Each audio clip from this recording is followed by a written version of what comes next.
Hello, hello, hello, Chicago Bears fans. Welcome to the Bears Den podcast number 87. As always, we have a great show lined up for you Bear fans tonight. We will discuss the Bears, and we have Chi-Town Madman here from the Kings of the North podcast. Kings of the North, and he's going to just do rapid fire and ask us questions all night long. It's basically going to be rapid fire. Me and Clarence are going to be as quick as we can with the answers. And as always, please like us, follow us, share our content, show us some love. You can find us on Facebook, X, Twitch, TikTok, and Instagram. Without further ado, let me bring out the rest of the Bears in the Den. I am your host, Andy. Again, from Kings of the North, we got the Chi-Town Madman, and we got the champ, the legend. So, guys, without further ado, let's get into it. So, Jerry, you're going to run the show tonight. You're just going to do rapid fire. So, fire away, my friend. Okay, and guys. Thank you for joining us. And check him out. Thank you for having me. So fire away. All right, guys, here we go. Question 1. I'm going to combine question 1 and 2 to just one part question with 2 parts to it. How long have you guys been Bears fans, and what was the moment that made you say, yes, this is my team? For me, my mom would tell you I came out the womb with Bears gear on. Same here. My mom would say, if she was still here with us, God bless her, she's up above, but she would say I came out the womb with Bears gear. And the minute I chose the Bears because of Walter Payton. He was my idol. He was my hero. I idolized him when I played football with the kids in the neighborhood. I tried to do his little leg shimmy when I ran the ball. Yeah. And I also had the little kangaroo shoes with the pouch in it. Mine were maroon and silver. Had the same ones. Yeah. I thought I was a badass, and then the 85, 86 team just sealed the deal for me. I've been a fan all my life. I couldn't imagine my life not being a Bears fan. Well, my answers are basically similar. I started out as a Steeler fan. I wanted to be Lynn Swann. Lynn Swann was my favorite football player. And then as time went on, I think around about the 83, 84 season, I started watching Walter Payton play. And he was the first running back that he didn't care to run out of bounds. He would just run the ball up the field and he would run right through your chest. And you had to either tackle him or push him out of bounds. And then when that 85 team came around, which in my opinion is the greatest football team of all time, they would beat anybody if they played him. I think that that's what sealed the deal for me being a Bears fan. Yeah, I think, it was the same for me, Walter Payton. It was the same. I think it was the NFC Championship game against the Rams. Yes. Right before the game, they were playing it as the Walter Payton Dickerson game. It's going to be huge, and they were showing highlights. And I remember watching Payton. I think maybe it was his rookie year against KC. It was just like a 16-yard run, man. But he broke 6-7 tackles and just would not go down. And from then on, it was it for me, man. That was it for me. It was just Bears are life. Yep, I agree. Okay, let's go to question 3. I'm going to give you guys a coach. Give me one-word answer for him. Dave Wannstedt. Rookie head coach. We were cheap. I mean, he was a defensive coordinator. Our problem in Chicago has always been the same thing. We could never get a quarterback. Yep. It's been the problem since Sid Luckman. We haven't had a Hall of Fame quarterback since Sid Luckman. For me, when you say Dave Wannstedt, I say coordinator. That's my answer. I agree. I put unprepared. Wasn't ready for the job he took. Okay, let's go Dick Jauron. Lucky. Yeah. He had one good season. He was what, 12 and 4. Lost to the Eagles in the playoffs. Right. Yeah. Another guy who didn't deserve the job, I don't believe. Also rookie and cheap. Yes, very cheap. Lovie Smith. Good head coach. Unfairly terminated. Missed so badly out here. You guys have no idea. Yeah. That man was everything to this team, I'll tell you. There was no reason to fire him after 10-6. We would kill for 10-6. I'm look telling what we you. haven't endured since 10-6. It's just been a joke. It really has. And then you go from him, Mark Trestman. On this one, I'm just going to say next. I got nothing to say about that man. I say lawyer. I would say, I think you have an argument between him and Eberflus, which is the worst head coach in history with the Bears. You know, at least they can remember Eberflus's name. Most of the players can't even remember Mark Trestman's name that were on that team, which is pretty sad. That was a horrible hire when we had, oh my God, who was the guy for Tampa Bay that won the Super Bowl? In the building. And then we decided to go with Trestman. Who was it? Yes, that was he was in our building. He went to the Cardinals. Who was that? He ended up coaching Bruce Arians. Bruce Arians, yes, sir. Yep. He was in our building. Never understood that, man. We were never understood that. Well, it's more than just being in our building. He called home and told his wife that they were getting ready to move to Chicago. Yep. He was led to believe that he was getting the job, which is the reason why Rob Marinelli left us and went to Dallas, because they asked him his opinion. He gives it to them, and they still go out and hire Trestman. You're right. Absolutely. One of the worst hires in Bears history. You can't understand that at all. Let's go next, John Fox. I think he was treated unfairly. Treated unfairly. Because you're going to get to this, but John Fox was against drafting Trubisky, which ultimately led him to being shown the door. Right. I remember draft night. I remember seeing his face on draft night. He was like, what the hell's going on here? Yep. Yeah, he was doomed. He didn't want Trubisky. He was forced to take him. He was forced to work with him. When you buck against the general manager, you're not going to be a coach long. He was unfairly. I mean, he got Denver and Carolina to the Super Bowls. Two different teams. And as a coordinator with the Giants. Yeah. He's been a winner everywhere he went. Then he came to the Bears and was hamstrung, just like they do everybody else. Yeah, he was unfairly fired. Yeah, okay, let's go next. Matt Nagy. Oh, I'll let Clarence go first. Egotistical. Yes, frustrating. That's what I have. I got him as frustrating. Great offensive mind, but unwilling to adapt or adjust to the players around him. You know, and no halftime adjustments from that man. And I think besides the other coach that we were just speaking of, Eberflus, he's got one of the worst after bye week win-loss records out of any head coach ever. Nagy, his ego was too big.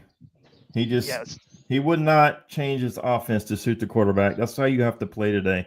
If you draft a quarterback, you got to draft an offensive coordinator that works with him and accentuates his strengths. And he did not do that. He was just I can't believe the Giants hired him, but that's their problem, not mine. Yeah. Not ours.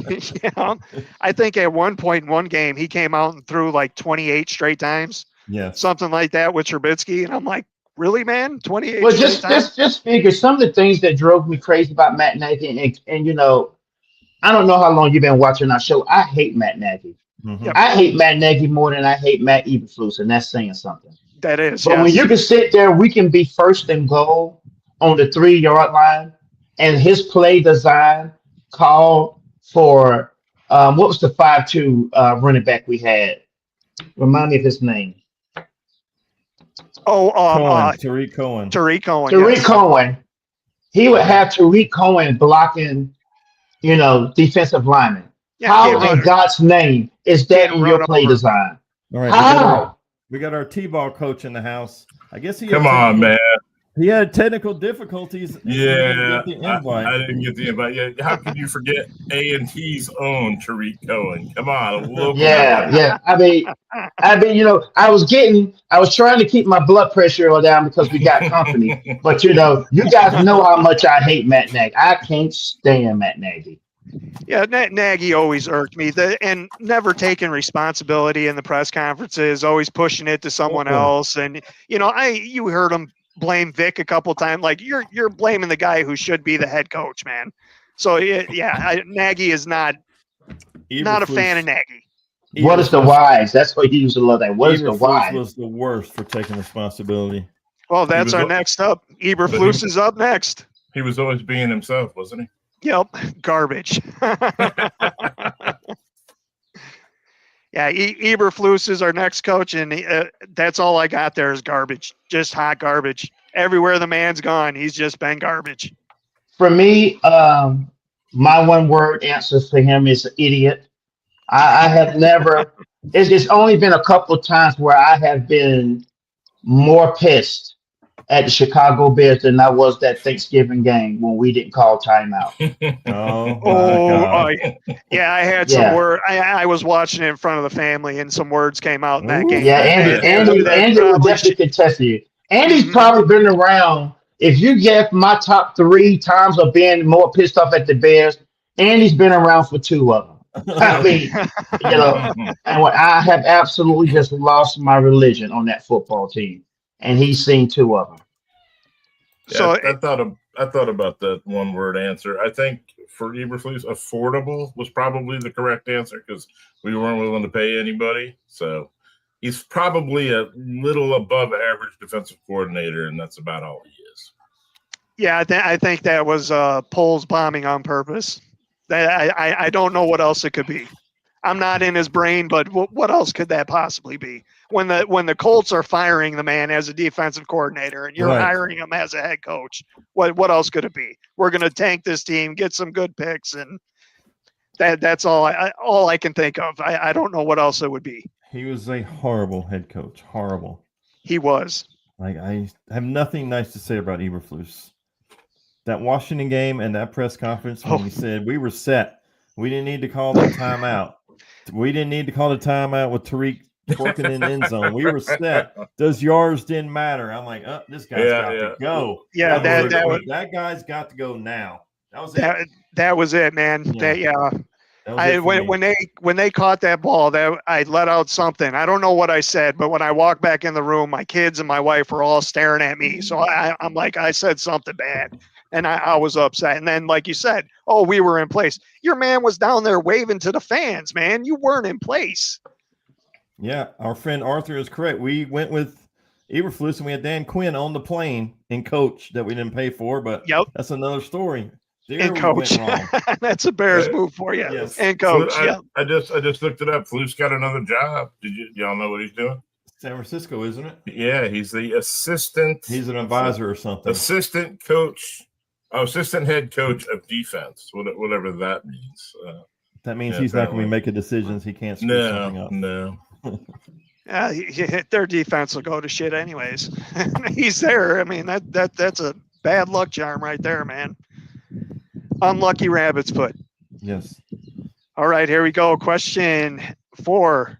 What were your thoughts on Mitch Trubisky, the trade up for Mitch Trubisky, and then passing on Patrick Mahomes? Not only passing on Patrick Mahomes, the rumor that Ryan Pace wouldn't take an interview with him because he didn't like the way he looked or his voice. I personally, still to this day, would love to go to dinner with Ryan Pace and just say, what the hell were you and your scouting department doing? Like that just blows my mind.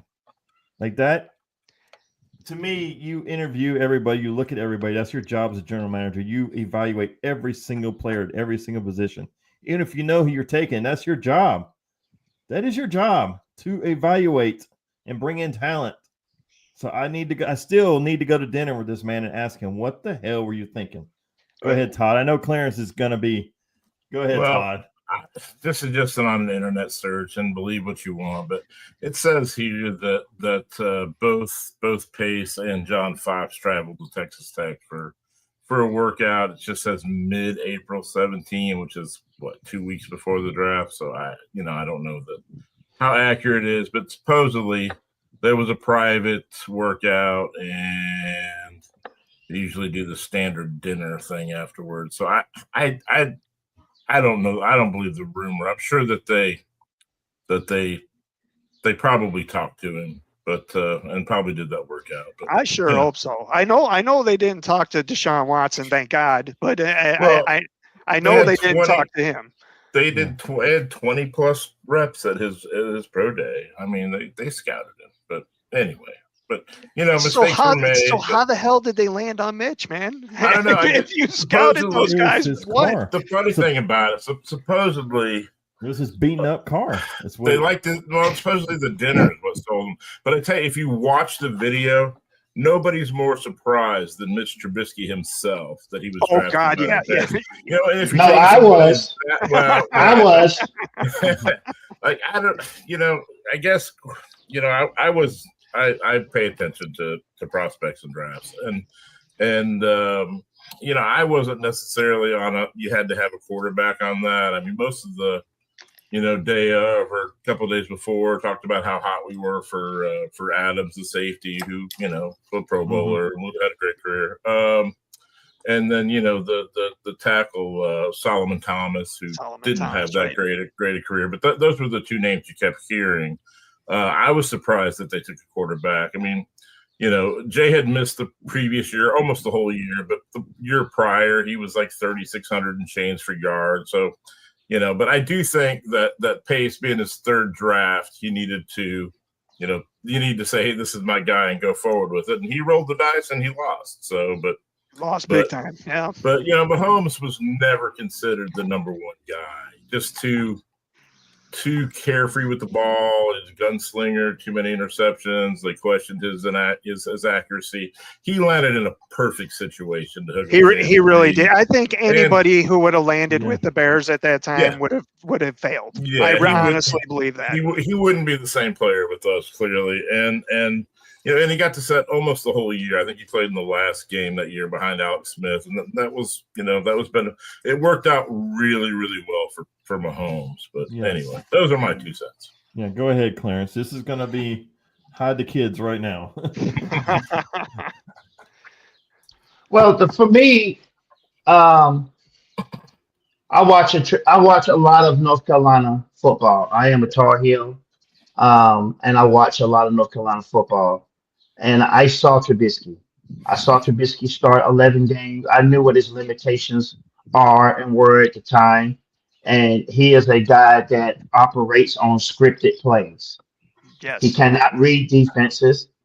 And he didn't really necessarily have the long ball accuracy that, to me, an NFL quarterback needs. There was some athleticism there, but the guy couldn't even get on the field behind someone else who didn't even make it in the NFL. I mean, that should tell you right there. What really gets me the most is we traded 4 picks to move up one spot. For a guy who would have been one there. Spot for a guy who would have been there regardless. And the San Francisco 49ers fleeced us. They did. And because we were idiots, we fell for it. So there was a time when I wanted to be sitting down in a room with Ryan Pace and ask him the same questions that you guys are going to ask him. What brought you to this?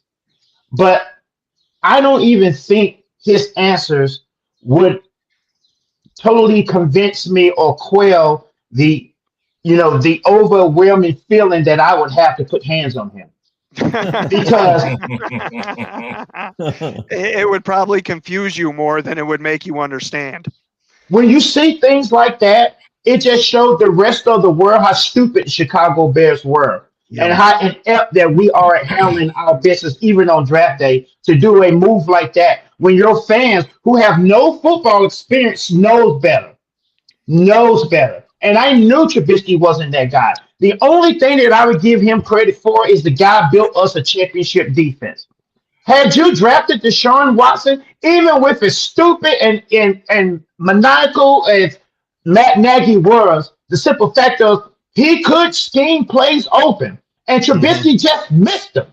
But Deshaun Watson, coming out of college, for most people, was the better pick, even over Mahomes, simply because them Alabama teams that was ruling college football at the time, some people say were legendary, and he was torching them. He was the better player on the field for 3 straight years. So I don't even know how we don't even talk to him.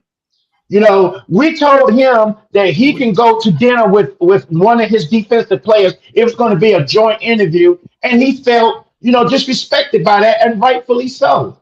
Then we go up there and shock the world and draft Trubisky after one of the dumbest trades in sports history, not just the NFL, sports history. Yep. Yes, sir. I don't know. I don't understand it at all. It makes no sense. And I just don't get it. He I don't set know. us back 5 years easily by Easily. doing that. 5 years easily. So all that money that we invested in that defensive line and that defense, it just totally went to waste. The trade that we made for Khalil Mack totally went to waste. Why? Because we didn't have the quarterback that we needed to go along with that. 100%. I mean, the general consensus for the draft guru guys, probably 90% had it in that order. Had Trubisky, Deshaun Watson, and then a distant Mahomes.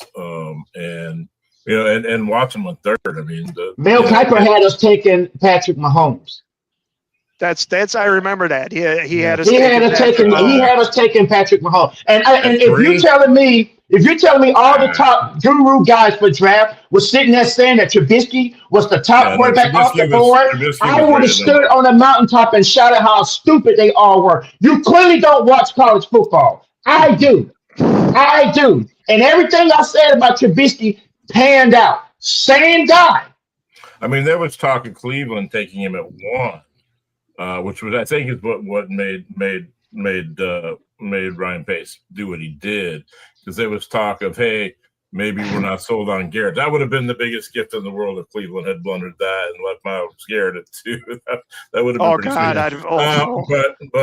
but anyway, but yeah, general consensus was Mahomes third and Watson 2. Which is unbelievable. It's unbelievable to me. Yeah. I remember when they drafted Trubisky, my phone blew up. WTFs all over the place. Like, what is going on here, man? I don't think the fan base expected a quarterback. No, but I witnessed someone almost overturn a table and had to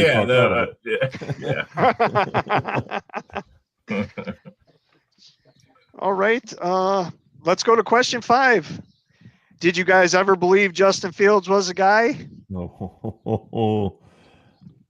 Initially, I did. I liked what I saw at Ohio State, but slowly, I slowly moved off of him. Him not holding the ball too long and just not reading the defenses is just. I mean, he has immense talents. He's dangerous when he's running the ball, no question. But he just maybe one day he will read a defense. I think this year in Kansas City is his biggest year of his career. Just like Sam Darnold learned a lot in San Francisco, sitting on the bench. I think Justin Fields needs to soak every single thing in that he learns from Andy Reid, Mahomes, Kelsey, and Chris Jones, 4 future Hall of Famers. I think he needs to soak it in. I think this is the biggest year of his career. But I slowly moved off of Justin Fields. I would do what we did again with Caleb Williams. Go ahead, Todd. I know this one's gonna get Clarence fired up too. Go ahead, Todd. I don't want to take too much away from Clarence here. We did nothing to help that kid. No, we did not. Nothing. We got to own that. And he goes to Pittsburgh, who I like the head coach, but their offensive situation is never amazing. Their defense first in Pittsburgh, and then he ends up with Glenn in New York. I mean, these are all just terrible scenarios. I mean, maybe Pittsburgh's not awful, but he's not really had a chance. But at some point he's got to take steps to figure it out himself, right? To show improvement. And so I mean, a lot of it's on him, but a lot of it's just the worst situations possible. He's had games where we went by and said, he threw the ball pretty well there. There's been a ton of them, but his deep ball was, it's the same scenario with Caleb. I mean, with the first year under Eberflus, we didn't do, and we brought in talent at receiver, which we never did for Justin, but still he didn't get a lot of help. This last year, obviously things changed, and we, going forward, that's amazing. So, but anyway, take it away, Clarence. I hate Ohio State. I hate everything about Ohio State. Yes, he does. But the one thing about it is when I saw Justin Fields coming to us, I thought it was a breath of fresh air because the guy can spin it. But when you draft a quarterback, you have got to put him in the best situation. And Trubisky had some of these issues too. coming to Chicago, we always do things ass backwards. So you can't draft a quarterback and he spends most of his time running for his life because you failed to build a proper offensive line in front of him. And then you don't give him an offensive minded head coach. You know, all of them had defensive minded head coaches. And Matt Nagy didn't even want to use Justin Fields in the offseason. He wanted Andy Dalton to run his offense. So Justin Fields went through training camp, went through all offseason, and he didn't even get reps with the first team. So you throw him in the game because Andy Dalton runs out of bounds and, you know, gets an ingrown toenail and have to be carted off the field and ain't shit wrong with him. And you throw Justin Field in there, and then the very next game, you throw him in against one of the most ferocious defensive lines they had in the NFL on the road in Cleveland. Yeah, I was at that game. So when you do all of that and you're trying to decide if a guy is your guy at quarterback, you know what they do to Justin Fields? Once again, they don't give him no help up front. They go and hire an offensive coordinator with no experience in calling plays. Mm-hmm. Everybody and their mama hated the offensive line coach. So you tell me, when has he been given a fair opportunity to show you what he can do? Now, Yeah. I will tell you this, and I'm going to stand on it. If I could turn back the clock, I trade Caleb Williams, and I get a bevy of picks. I build that offensive line. I build that defense. And with the head coach that we got now, you're not going to convince me that he could not get the most out of Justin Fields. I believe it in my soul. If you do things right, then you will start to see things manifest itself. Because where everybody was looking at Caleb Williams, and you can see the national pundits saying, well, his guy's a bit overrated. Why were they saying that? Because the Bears didn't have an offensive line. Caleb Williams got set 50-something times, almost broke the freaking record. So you got to do things right if you want your quarterback to succeed. I agree 100% with that. I don't think Justin was ever – I was a Justin guy through and through. From the moment they drafted him till they traded him. And it was hard for me to see him traded because, like I said, I've been a Bears fan, so I've seen Craig Krenzel, you know what I mean? I've seen all these guys, and I thought Justin was going to be the man. And my wife just chimed in there. She'll tell you, I was when I found out that we were going to draft Caleb, I was still a little pissed. And then as I started watching tape, watching more and more, and actually watching this kid read defenses in college, still be able to make the broken play, I moved off of Justin. I did. I do not think he was given a fair chance. I don't know why the hell he was benched in Pittsburgh for Wilson.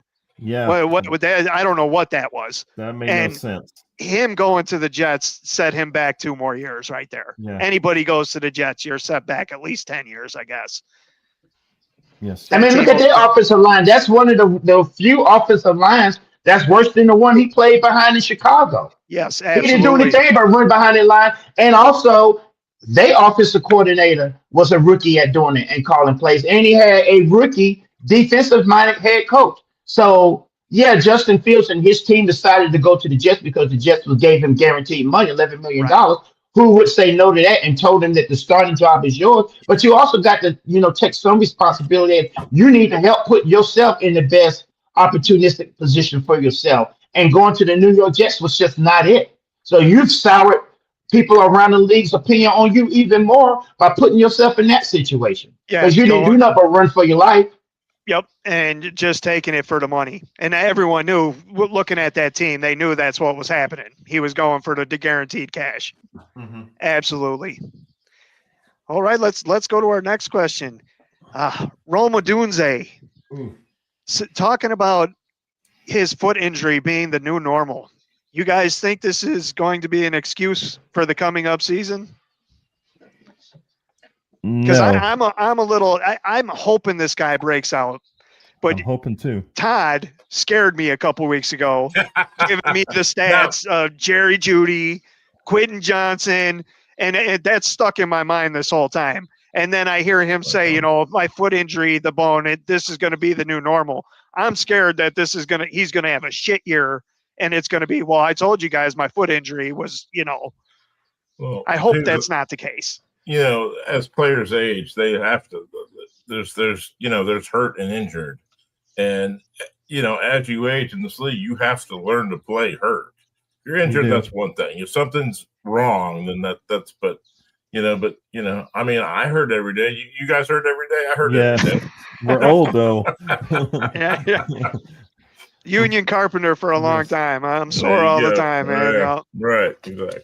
I mean, Roma Dunze, we drafted him number 9. He needs to ascend to number 1. This is his year. We moved on from DJ Moore.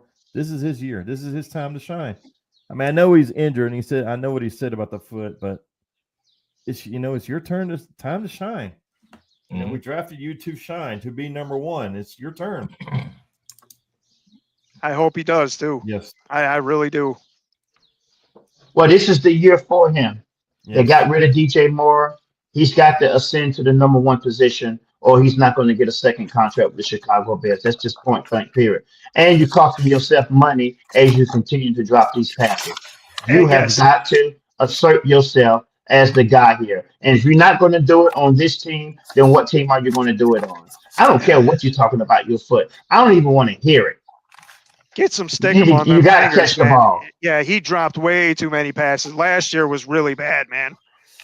I think I cursed him out a few times for dropping easy pass, especially I think there's 3 or 4 in the end zone that were right in his hands, and he just like, come on, dude. Those are the ones. Look at the playoff game against the Rams. He catches that. It's a different ball game. Yep. Yes. Now, I think we ultimately lose in Seattle, but it would have been nice to go to the NFC Championship game. Yes. It would have. Yep. Right. All right, let's go. Question 7. Rank your top 5 Bears pass catchers for this upcoming year, as far as yardage goes. Who will be number 1 through 5? I got Luther Burden, Colston Loveland. I think you can interchange those two. Roma Dunze 3rd, Khalif Raymond, and then Cole Kmet.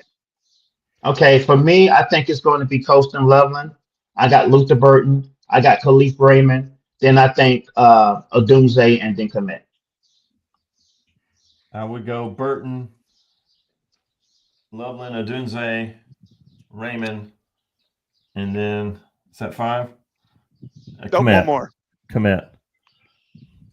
Yeah, I think those tight ends are going to fight. The second and third tight ends are going to fight for those. So I've got Colston. I think Colston is a beast. I think if he gets 1,000 yards, I'm disappointed. I think he could be in the 1,300 range. It's crazy. So I've got Colston. I have Luther. Then I have Rome, Khalif Raymond, and I have Johnny Walker. I think he could get 400 yards, maybe 450, something like that. I always forget about Johnny Walker. Jahi Walker. I constantly forget about that guy. Let me tell you, that Zaire Thomas, that rookie. Mm-hmm. Yes. That kid, Xavier Thomas. He is not only fast; he's got those Julio Jones hands, man. He doesn't show those hands until that ball is right there. You know what I mean? The AJ Green, Julio Jones, ball's right there. Boom! Then his hands are going up. He's catching that ball. I think that kid's going to be special too, man. Yeah, he's more than a gadget player. That's apparent already. One of the backs could scare 400 yards if Caleb would, do any checkdowns at all. I mean, that's it, but usually, I mean, for years, our number 1 receiver is usually a running back, that was our history from 1980 to early 2000s. Our top receiver was usually a running back. Hopefully that's not the case this year. God, I hope not. No, that won't be. Not with what we got going on. Yeah. All right. How many rushing yards you guys predict for DeAndre Swift and Monangai? I'd say about what we got last year, 1,800 or so, 1,800. Yeah. I think it's going to be similar to last year too, only because, and if I had to choose whether it was going to be more or less, I would say less, simply because they keep adding more pass catchers and more weapons on this offense. And Ben Johnson likes to sling this ball around. I don't really see us doing a whole lot of, rushing. I think our rushing attack is going to be built off our passing attack versus the passing attack coming off the rushing attack. Yeah. You think about what we do in the red zone inside the 10. We don't even like to run the ball. We like to throw it. Yeah. So maybe 750 and 500. So Yeah. we're not going to approach The 2,000. bigger question is which one of those guys are going to be the start at the end of the year. That's going to be the question. I think by the end of the year, it'll either be 50-50 or Monangai. I've been watching a lot of tape on Monangai, and he's looking really good. And I like the fact that he went and worked with Caleb in the receivers in the passing game in the offseason. And he's not just doing the running thing. He wants to be a receiver, too. He's going to be big time, I think. It's his to take if he wants it.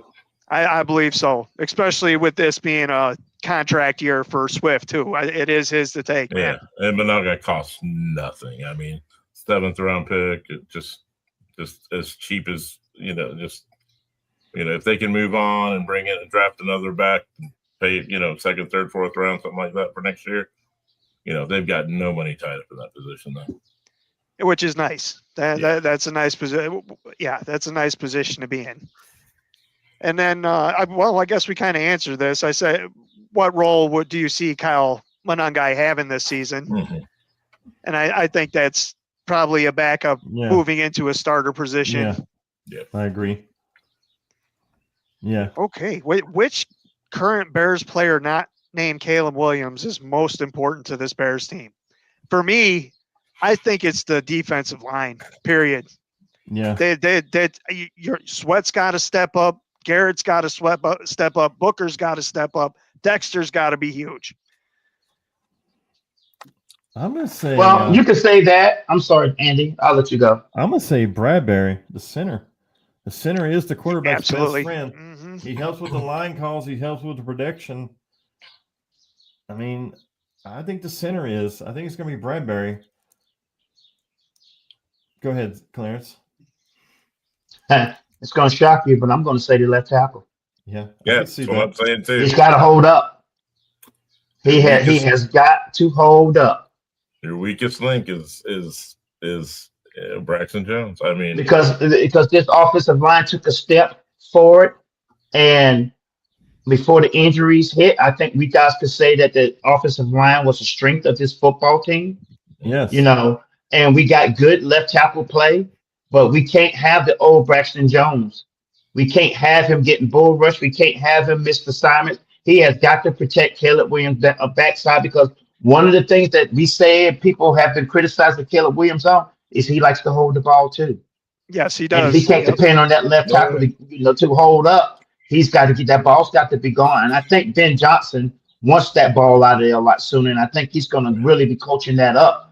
But it's going to be even more important this year with what we have going on, the injuries that we have at that position. Braxton Jones has got to hold up. I mean, I think he's going to get help. Tooney, a lot of pressure on him to help. But you put Tooney on one side, and then you put the rookie Roush. He's supposed to be an amazing blocker on the other side to clean him up a little bit. And maybe you get by with that. But yeah, I had Braxton listed just because he's the weakest link on that line by a mile, and he, he's got to step by up. 2 miles. Yeah, the first time the ball snapped and he's already 3 yards back, I'm going to be pissed, man, because that's the normal for him. 3-4 yards starting behind the line, like you can't start off like that. So I hope he's gotten that taken care of for sure. And it's a contract year for him. You got to do your job if you want to get paid. Yes. You want to get paid, you have got to do your job. And if he doesn't, this team is not going to take the next step to being a viable Super Bowl contender, which is what we all want. We are sick and tired, or we should be, of being mediocre or just being freaking bad. We have spent too much time in those positions. We cannot let that position hold us back. We're already doing it on the defensive side of the ball. Agreed, 100%. Yeah. Braxton Jones has got to step up big time. Yes. All right, let's go to our next question. So Caleb Williams has said he wants to break the Broncos' all-time records from their 2013 season. Now, let me read you guys off some stats here. Okay, that team went 13-3. They have the most points scored in NFL's history at 606. The most points scored per game at 37.9. Most total touchdowns in a season at 76. Total offensive yards, which is also a record at 7,317. scored 40-plus points 6 times, scored 50-plus points 3 times. Peyton Manning's number, he threw for 5,477 yards, 55 touchdowns. They had 4 receivers over 10 touchdowns, including Julian Thomas, tight end for them. Do you think it's possible, what Caleb is saying, for them to break those records? Hell no. No. That's. I mean, that's the NFL's been in business 20 years? No, 5 years. That's only one time that's happened. Right, and those are astronomical numbers, man. No. We haven't even thrown for 4,000 yards yet. We're the only franchise that don't have one. And now you want to throw for 55? Stop it. Stop it. But that's Rome's fault. We figured that out. Rome's drops.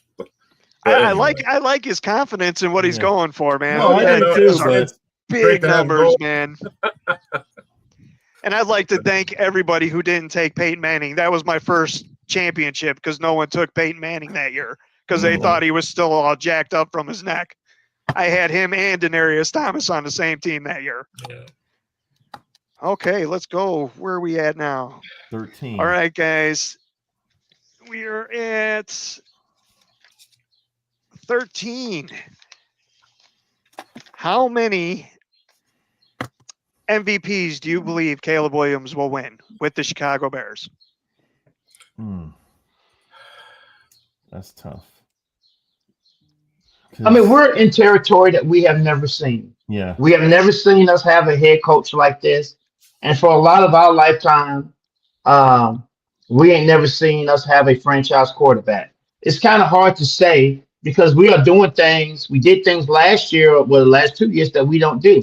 You know, we fired coaches in the middle of the season. You know, then we turn around and we're not there. And we paid $13 million a year to get Ben Johnson. You know, they had already had Caleb Williams on the team. And so if he got one, I'd be happy. I mean, but, you know, the MVP is great. You know, you just asked Lamar Jackson, who has a couple of them. I want a Super Bowl championship. Absolutely. Let's give that 85 trophy some company in the dang on cabinet. You know what I'm saying? Forget about all this other stuff. And I know for us to get that, Caleb Williams has got to improve. But if he just takes another level, you know, what you're saying now is, you know, he would have to take 2 more steps and get on 2 more levels to do what Peyton Manning did and to win NFL MVPs. And I really don't think that's just in the makeup of this football team. I don't either. Because, you know, with the defense being the way it is, yes, he can have some balloon numbers at offense, but we're going to play against some real good teams and good defenses this year. I just want to win the division. For me personally, I always rather have Super Bowl trophies than individual awards. Like I could care less if Caleb Williams never wins an MVP, but he puts Lombardis in our trophy cases.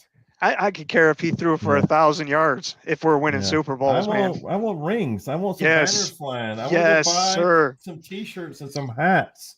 I want Super Bowl wins. I don't care that he wins the MVP at all. Go ahead, Todd. I'll just say 2.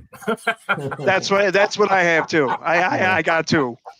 So then that'll possible he wins one. I think it's possible. It's possible for sure. Yeah, he has the talent to do it, and the coach. And the offense.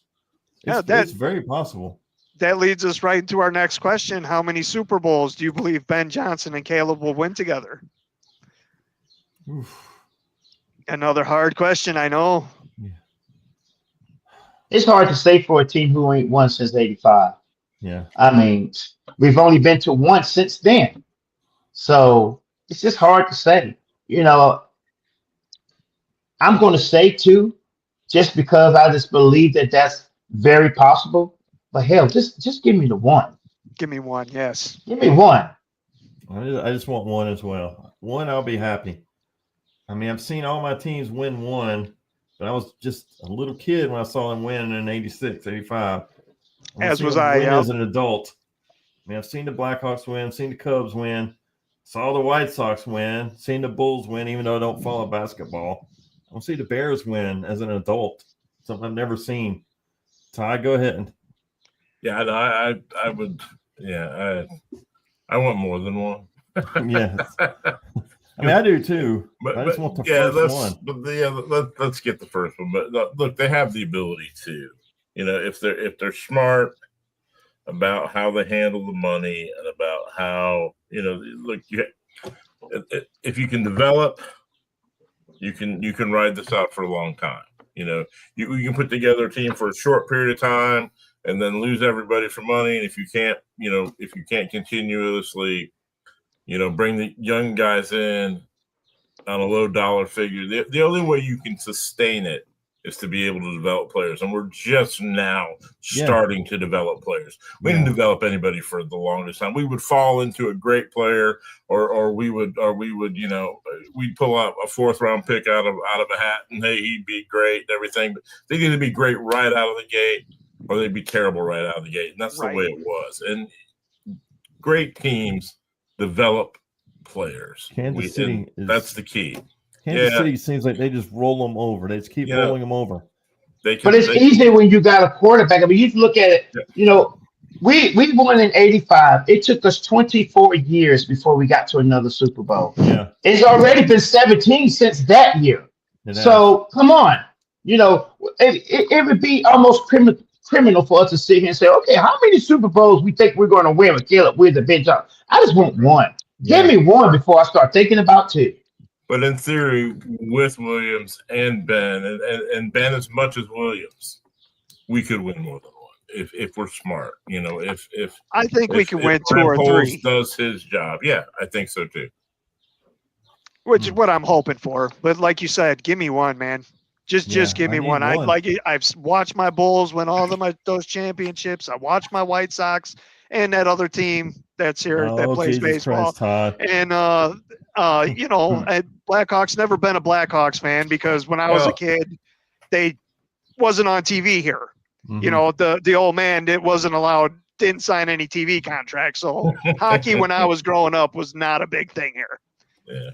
Like when they won in 85, they were the youngest team in the league that year. The fact that and I know a lot of it falls on McMahon and injuries and whatever, but still, and egos and the players that they chose to bring in to replace him, and that's a long, tired story. But they were the youngest team in the league. The defense was off the charts. The fact that they won one Super Bowl it's ridiculous. It really is. Yeah. I've never seen anything like that defense ever again. The Ravens came a little close, but the Ravens was real close. Close, but still not those 85 Bears, man. Not those 85 Bears. It was losing Buddy Ryan was what losing Buddy Ryan and Jim McMahon not staying healthy was the 2 main reasons we didn't. I mean, we should have won more than one with that team. We could have won the following year if Green Bay hadn't had the cheap shot on McMahon and dislocated his shoulder. But they made the wrong quarterback decision, just like we did in 2009. Yes. When we put Rex back in there. Yes, we did. We should have left Kyle Orton in there. And come on, don't get me started. We should have left Kyle Orton in there, and we shouldn't have been interchanging the running backs either. Thomas Jones was our starter. But we wanted to justify Cedric Benson, and we cost ourselves a Super Bowl. He comes right in off the bench and fumbles the ball immediately. I know. I watched that game the other night just for a minute. Yeah, the one of the biggest problems, the egos with the coach. Like, if you watch any of the old stuff, or like I'm wearing Richard Denters, right? You would any of the old guys talk about McMichael before he passed. Obviously, they would talk about it, and Buddy was their guy, and they treated it like 2 different teams, and you can't do that. That's the stupidest thing you can do. And they would have ran through a wall for Buddy, and it's the same thing with Lovie Smith. Those guys would have run through a wall for Lovie Smith. You have to have that, but you have to have it as a offense and a defense together. One cohesive unit, was the correct? Biggest problem when Buddy was gone. Everybody it just sucked a lot of life out of it. But for them to not win multiple Super Bowls, even with quarterbacks, they could have. A lot of it was Buddy too, Todd, because Buddy wanted the head coaching job when they gave it to him. No, I know. I understand that. And, so it was inevitable that he was going to leave. He was never staying. Of course. No, he was not staying. I never understood going back to Grossman either. That man had the tiniest hands. I've never seen a quarterback with hands that tiny in my entire life. And he showed Well, he it in broke the up the Super- camaraderie. He broke up the camaraderie. That's what he did. Rex Grossman had a stronger arm than Orton, but Orton came out of college, with the He's a the game manager. ability of being real accurate, Yeah. and he didn't turn the ball over. But Rex Grossman was a midget gunslinger, and he turned the ball over, and that's Yep. exactly what happened in the Super Bowl. That's what cost us. fumble Yes. after fumble after fumble. That and man. Tommy Harris not being in the middle of that defense and us not being able to stop the run. Once again, why do I mention that? Cole, because what's the weakness on the Bears defense this year? We cannot stop the run. Right. Yeah, my old man got pissed at me during that Super Bowl because I was calling the Colts run every time they were going to run the ball. I'm like, they're going to run it right up the middle, and they do it. He was getting so pissed at me. Like, Yeah. they can't stop him, man. No Tommy Harris, you ain't stopping that. And back in those days, the money dictated a lot of it. I mean, I keep bringing up money, but Grossman was a first round pick, and Kyle Orton was a fourth. And if Yeah. I'm paying this guy this money, then I got to play that guy because ownership or whoever. What I'm not saying that it came down from Virginia, obviously, but that was the mindset, and it still is to a certain degree. Like, we've got this invested in this guy, we've got to see what he's got, or he's got to be the number one guy. And Orton strolls into his fourth round pick, going to be a career backup for that's the label you come in with, and that's that's the And that makes sense for Orton played 9 games. He started 9 games. He went 8-1. You don't break up the monotony of that just because you want to hurt sexy Rex's feelings. You know what I'm saying? Leave your little ass on the bench and let Orton get in there and do what he's been doing for 9 games. We went 8-1, and we was putting belt behind on people. If that team got 13 points, it was game over. Right. Right. I Yep. feel- And what you just said was nothing more important than what happened at running back. Drafted Cedric Benson when Thomas Jones was doing a phenomenal job back there. And Benson was. I mean, Rex was 22 late in the first round, but Benson was ridiculous, top 5, right? I mean, I think he was. Yeah, I think we drafted him So- fourth. Yeah, so, fourth. They totally had the total commit to him. I don't think that's the case. Not so much anyway with this group now. I think if Rome is not producing, They he's put him going on the bench. He's going to get targets, but I think Ben's going to throw these other guys. I really do. I don't. Ben's I don't. on the record saying I don't nothing think is that earned. You got to earn it. Look at the draft pick. Look at the draft pick and picking up Raymond. Yeah.